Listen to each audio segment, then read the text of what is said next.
this workshop to order and ask the clerk to please call the roll. Adams. Here. Bartlett. Here. Cook. Here. I'd like to call Hopkins. this Here. workshop to Flanagan. order and Here. O'Neill. Here. Scott. Ball. Adams. Here. Gromowski. Bartlett. Here. Cook. Hopkins. Here. Flanagan. Here. O'Neill. Here. Scott. Ball. Adams. Here. Gromowski. Bartlett. Here. Cook. Hopkins. Here. Flanagan. Here. O'Neill. Here. Scott. Ball. Adams. Here. Gromowski.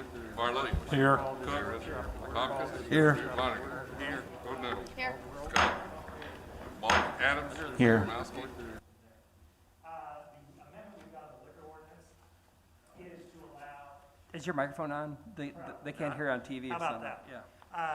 The amendment, the liquor ordinance amendment is to add language that will allow an 18-year-old to serve in a restaurant, to serve alcohol in a restaurant. Right now, it's 19 and 20, and we've been approached by some of the restaurant owners saying we would like to be able to go down to age 18. That's the only change that we're making with that.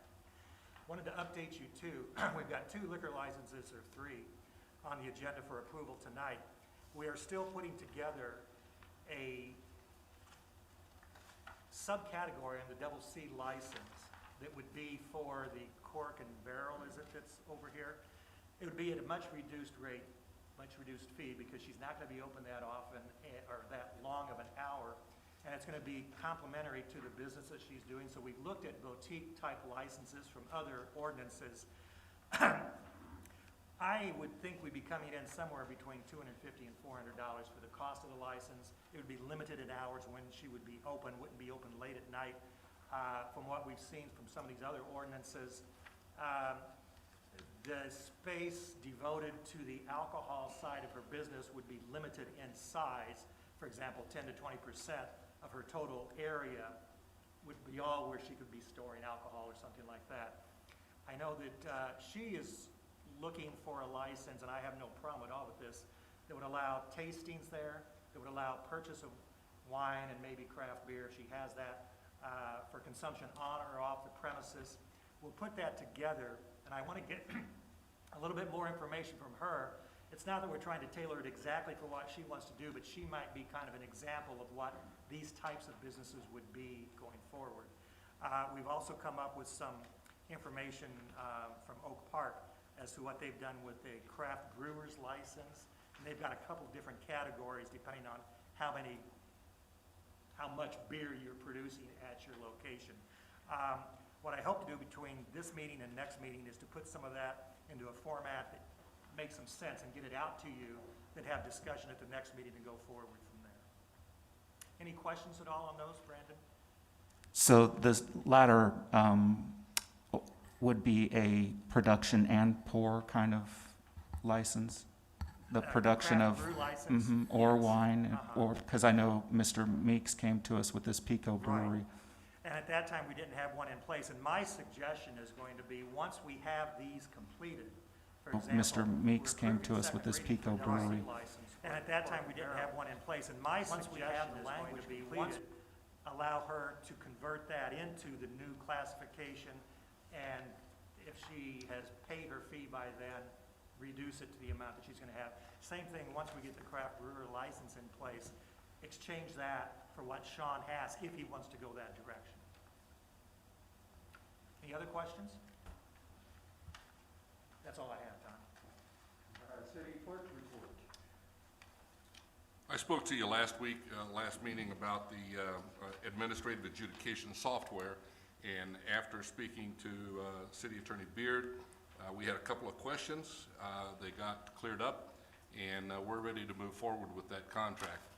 It amounts to $4,500 to get it all set up.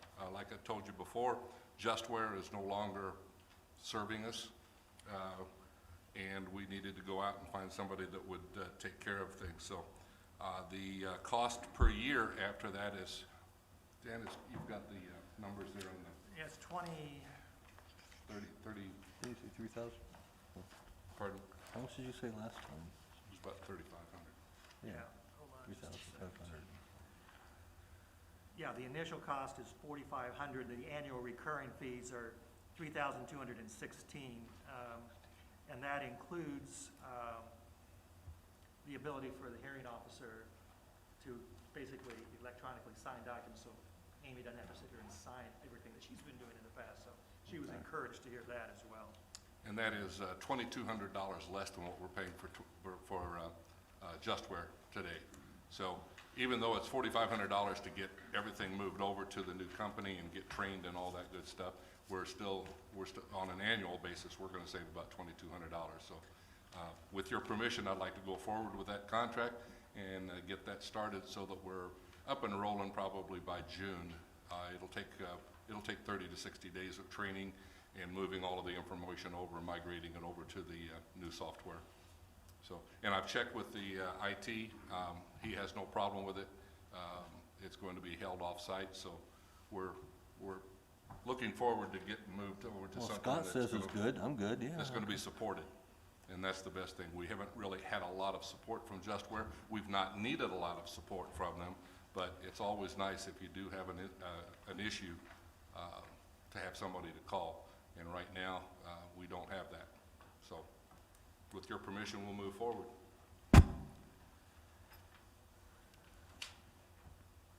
Alderman Adams? Yes, I remember in the budget, there was the terrorism and cybersecurity that was like $4,800, and you had mentioned, City Clerk, that that was being replaced with some other programming or maybe a state. Does this upgrade have anything to do with that? Or? No, none at all. I do have one more thing that came up today that didn't get on there, but in the past, we've had a contract on our gas prices, and we've all heard, I guess, on the news about natural gas prices going up. We have a contact with a company that the city has its electrical contract with, and they also do a gas contract. They're the company that we dealt with before, but we've let that lapse, and we've just been going on whatever the price has been. He contacted me today and said that the prices of natural gas looks like it is going to go up, and he would recommend that we get into a new contract so that we're set to go. I'll have a little bit more information on it, but it is a good price. It's less than what we're paying today, but that doesn't necessarily mean that that's what we're going to pay next month or the month after that. So just like the electrical aggregation and the contract that we have for the city electrical supply, it's always nice to know what you're going to have, what that price is going to be for a period of time, if we can get in on the low side of things. And I believe that this company that I deal with I've dealt with him for several years now, and he talks a little bit over my head, but I do understand a little bit of it. So I think it is good. It's a good deal for the city all the way around. Yeah, that's all I have. Okay, committee reports. Special Studies, Alderman Wormowski. Thank you. I sent out an email to Carla, and she sent on information to everybody about the Speedway. I noticed on their calendar that they have a race coming up on April 29th, which is on a Thursday. And I checked our city code, and the city code does not allow a race on a school night past 6 p.m. So I think we've had discussions before in the past where the races bring lots of people to town and brings business to town, and we wanted to have a race. But I think instead of having just like a one-off every time it comes around, just like basically say we're not gonna follow the rules, I think what we should do is we should go and change the ordinance. We have 3 meetings between now and when the race occurs, so we have plenty of time to present an ordinance change and hear from the public and get the ordinance changed to allow this race. I think in the past we all said that it was reasonable to have one race on a school night. I know that last time though, I was getting complaints from people, including from a police officer who said his kids couldn't sleep and they were being kept up by the noise of the races. So I think we should just do this publicly and ask the community for input and see what we should do. Does anybody have any comments on the stuff that was emailed out, or? I have a copy in front of everybody too. What are you, I'm sorry. What time are you proposing? If it was held on a summer Thursday night, the curfew would be 10:30. So I don't know if we want to do 10:30, if we want to do earlier because it's a school night or what. I mean, I don't have a particular time in mind. I would also like to hear what Kenny Dobson, who manages the races, what he would think would be reasonable. But, I mean, I don't have any specific ideas, or we could just kind of follow the summer for one night, but it's all up to us, and I think we should talk to each other and to the public and figure out what we want to do. Did you have a suggestion or an idea? No, I just wondered what you might have had in mind and maybe what brought this on, so. Well, what brought it on was because I saw that there was a raceway going on Thursday night, and I checked the code. And one other thing to notice is that there's two versions of the code here. There's a 2016 code and the 2020 code. There were some changes made to the code when we modernized we did review of the ordinances and did a modernization. I forget exactly when that was, like a year or two ago. And when we did that ordinance change or ordinance update, previously the fine was $200 to $500 for each offense. And now the ordinance fine is defined under section 114 along with other rules, and that would be $100 to $750. So the other idea I had is, do we want that fine to be just as low as $100? Because I'm sure they can make $100 in beer sales in 1 minute. So if this is the way our code is for races, then it doesn't really mean anything because they could run as long as they want and pay $100. While we're in here looking at the code, that's probably something we should look at for the rest of the year. I think all of you may have received from Kenny couldn't be here tonight, Kenny Dobson, because of Right. prior commitment. He sent out, I think, an email to everybody and said he doesn't necessarily he's comfortable going the way it has been in the past. If they know they're going to have something scheduled on a school night, come to council and get approval for that. They've tentatively, I guess, got is it the Outlaws that are coming in on the 29th or so of April? Yes. But as he indicated, he's not sure what the attendance is going to be at that, what's going to be allowed, and I certainly had the impression that if the attendance can't reach a certain level, in-person attendance, it's not cost-effective for him to do it, so it's not clear that he's going to be having that race anyway. But what I'd suggest is we can certainly share this with Kenny and then give him an opportunity to come back to council and see what we can work out from there. And then the other question from time before is, I have a kind of open-ended question, but what does time mean?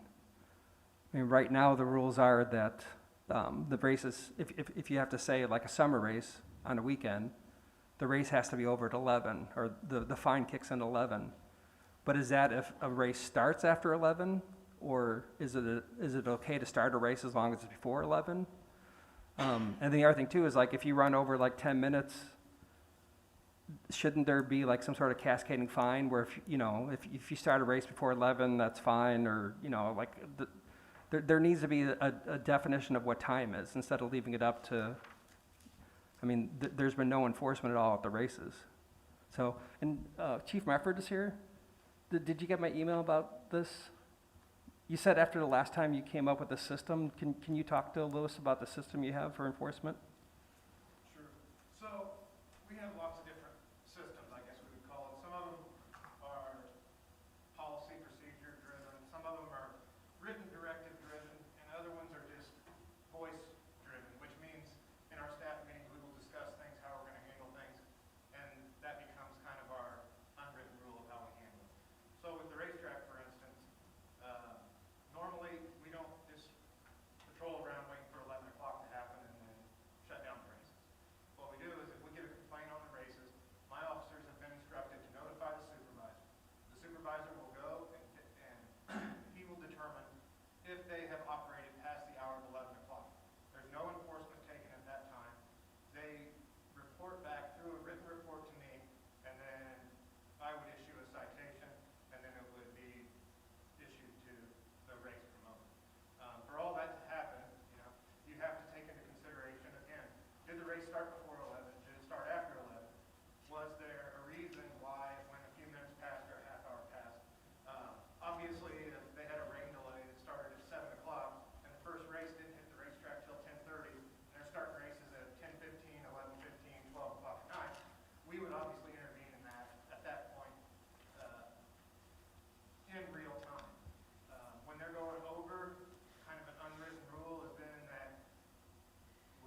I think, as you said, Steve, we still have a few meetings to go before we have to really make a determination. And I think it'd probably behooves you to get together with the city attorney and the mayor and maybe Chief Mefford and come up with some type of language that you feel is necessary for this. And Mr. Dobson also. So it gives everybody an opportunity to have some input into it.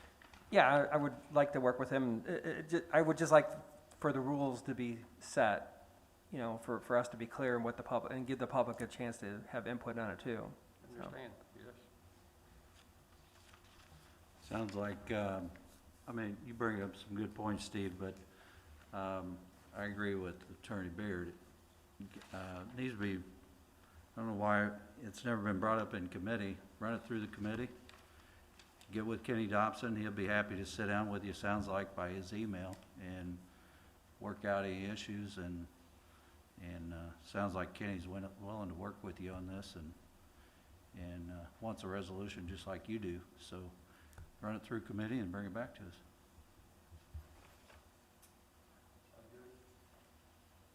Yeah, one other story I had is that a couple years ago I was at a wedding at Appleby Farms, or Appleby Estates, whatever Appleby is called, and they were told ahead of time, like 11 o'clock is the curfew, 11 o'clock is the curfew. I think there was even a police officer checking in like at 10:45, making sure that they knew that 11 o'clock was the curfew and then the music had to be turned off by 11.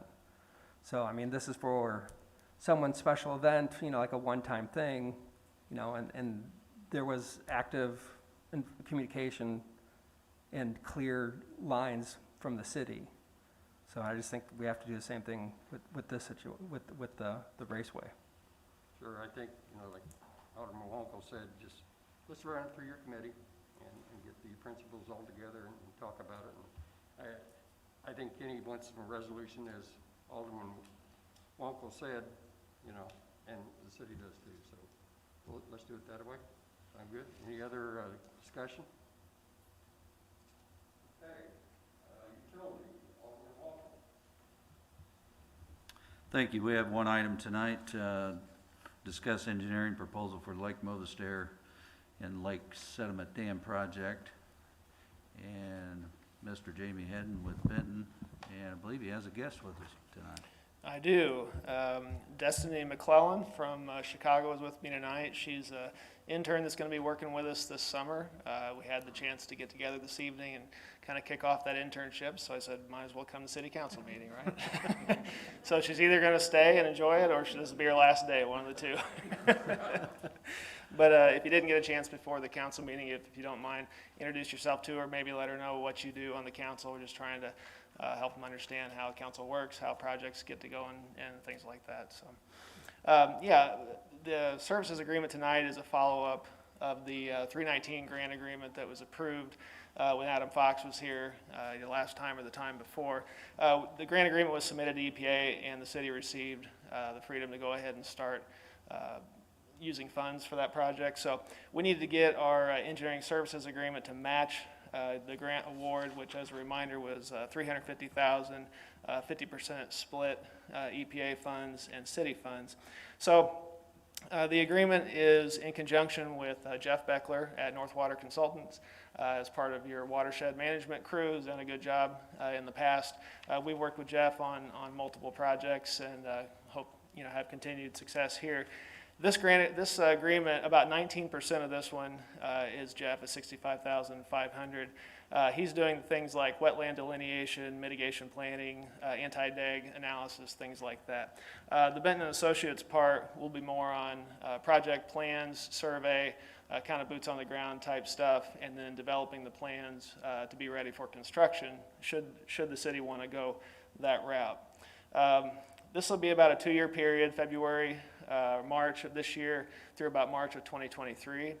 As we go through this design process, there'll also be periods where we'll come to council, maybe have some short workshop sessions to work through some of the design criteria and help answer some questions as we go along and make sure that we're understanding kind of the path we're on and what the options are for the future. So if approved this evening, we'll get this together, get it to EPA, and then we'll begin work immediately. If there's any hard questions, Destiny's here for those. Any easy ones, I'll take them. Yes, Alderman Moraski. Destiny, just kidding. When we previously brought this up like a while ago, is there going to be options for that dam to be walkable? Yeah, I think if possible, one of the early goals was to try to make that a multi-accessible type structure if possible. I know there's a lot of different things we can do there, but that's definitely one of the options. And so as we go along, when we look at those, we'll just kind of see the different types and materials that can be used, trying to also balance with cost effectiveness if possible. Any questions? Okay, thank you. Okay, is there any public comment?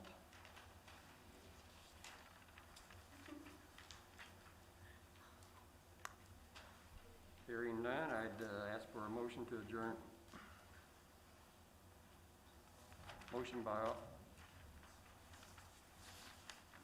Jeff Lonergan, second by Lori Oldenburg.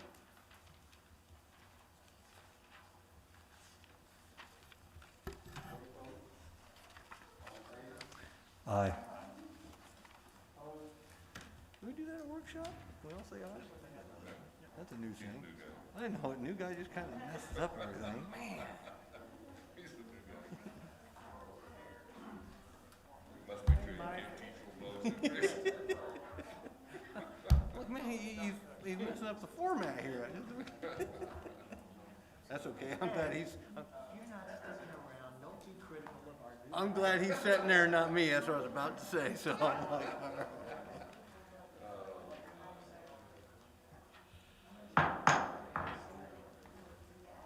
All right, I'd like to call this city council meeting to order. Please stand for the pledge of allegiance.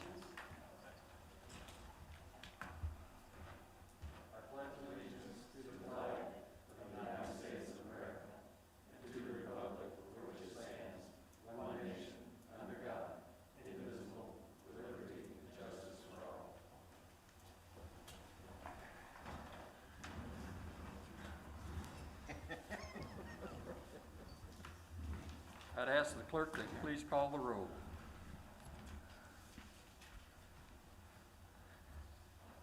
Adams, Here. Bartlett, Here. Cook, Here. Hopkins, Here. Lonergan, Here. O'Donnell, Scott, Here. Wankel, Here. Wormowski, Williams, Here. Mayor Ezzard, City Attorney Beard, Here. you have a quorum.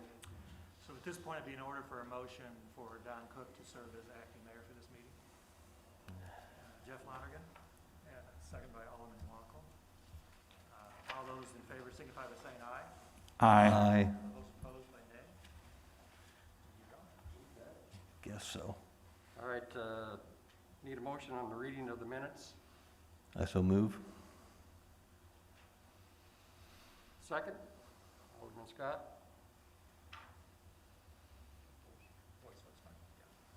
All those in favor say aye. Aye. Opposed? Motion carries. Presentation of petitions.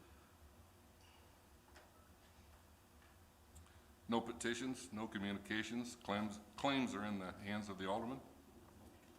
Yes. Motion to pay claims. I need a motion to pay claims. Alderman Oldenmeadow. Second by Alderman Williams. Voice vote. All those in favor, say aye. Aye. Opposed? Motion carries. Nothing under the mayor's report. City attorney's report. Thank you. The first item I have is an amendment to the liquor ordinance authorizing 3 additional liquor licenses for Hayes Wineries and for the Cork and Crown and for Hayes Properties for McClellan Hall. I so move. Second. Who second? Aaron Scott. Be it ordained that the Jacksonville liquor ordinance be amended, adding 3 additional licenses for the Hayes Wineries LLC, for Elizabeth Carney Lynch, DBA Cork and Crown, and for Hayes Properties LLC, DBA McClellan Hall. Discussion? Seeing none, I'll ask the clerk to call the roll. Adams. Yes. Bartlett. Yes. Cook. Yes. Hopkins. Yes. Lonergan. Yes. O'Donnell. Yes. Scott. Yes. Wankel. Yes. Wormowski. Williams. Yes. Motion passes. Second item I have is first reading of an ordinance amending the liquor code, authorizing employees age 18, 19, and 20 to serve alcohol in restaurants. I so Motion. move. I so move. Alan Hopkins, second. Second. Officer Lonergan. Be it ordained that the Jacksonville liquor ordinance be amended authorizing waitresses, waiters, age 18 and over to serve alcoholic beverages in restaurants. Discussion? Seeing none, I'll ask the clerk to call the roll. Bartlett. Yes. Cook. Yes. Hopkins. Yes. Lonergan. Yes. O'Donnell. Scott. Yes. Wankel. Yes. Wormowski. Williams. Yes. Adams. Present. Motion passes. City clerk's report. The items that you received via email, the community development report, city clerk's cash report, general fund budget report, and the revenue analysis. Any questions on any of those, stop by or send me an email. And number 5 is a resolution approving the software contract for the administrative adjudication through FileVine. Motion? Alderman Walco, second by Alderman Bartlett. Be resolved that the software contract for administrative adjudication for the municipal court with FileVine is hereby approved. Discussion? None. Seeing none, I'll ask the clerk to call the roll. Cook. Yes. Hopkins. Yes. Lonergan. Yes. O'Donnell. Scott. Yes. Wankel. Yes. Wormowski. Williams. Adams. Yes. And Bartlett. Yes. Motion passes. Under the consent agenda, item number 1 is public comment, please.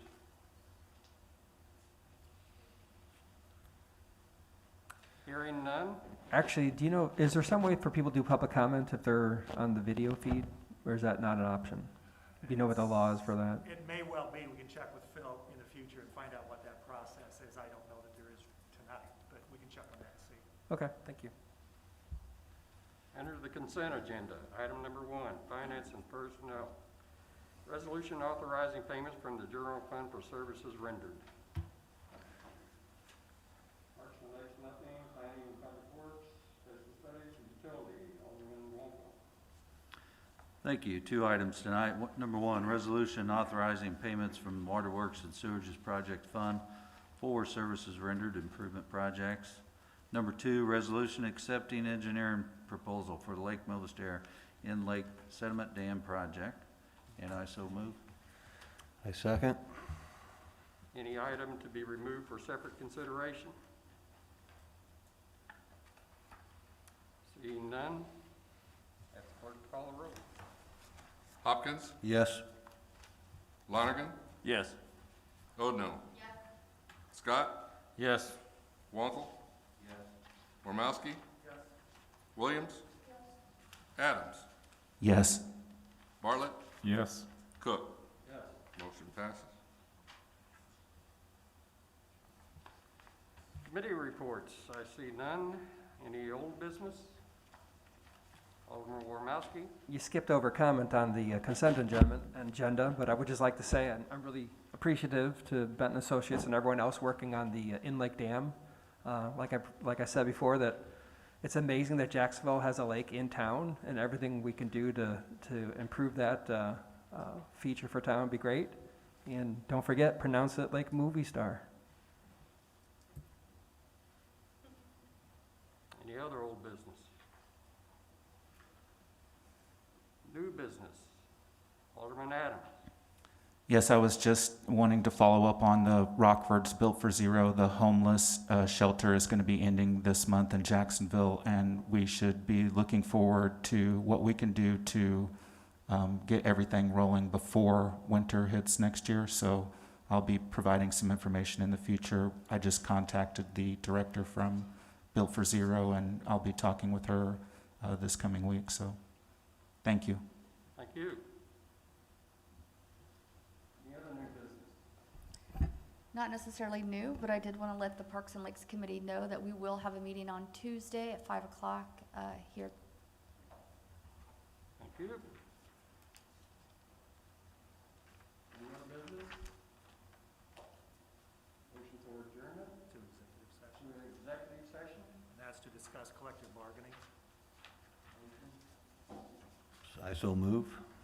Hopkins, second by Alderman Barton. Stand adjourned then until executive session. That Parks and Lakes meeting will be the day after the pancake breakfast, right? Okay, just checking.